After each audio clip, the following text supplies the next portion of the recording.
Qurilishda O'zbekistonda odamlar qayerga qarab ketyapti hozir? Ko'pchilik sifatga emas, narxga qarab ketishyapti. Shu narx qiziq bo'lib qolgan.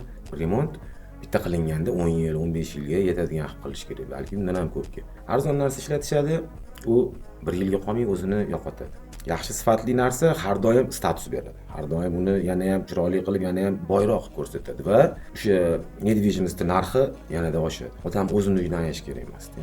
Uyingiz, u sizning vataningiz, bolalaringiz shu yerda yaxshi narsa qilsangiz, o'zingizga ham, kayfiyatingizga ham, turmush tarzingizga ham, hayotingizda har doim yaxshi kayfiyatda yurganingizga nima yetsin? Undan ko'ra ozginadan keyin qiling, 1 yildan keyin qilishsin, yarim yildan keyin qilishsin, 2 yildan yig'ib olib turib zo'r qilib qilishsin.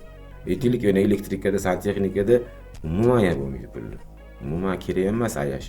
Yana ventilyatsiyada, например, aytaylik, sistemalar mana hozir umnidom bir yutuqqa erishmaysiz. Bekor qilgan ekanman deydi. O'sha arzon ishlatganda ham baribir pul ishlatadi. Undan ko'ra shu yoniga ozgina qo'shib zo'rini qilish kerak. Meni fikrim, maslahatim shu.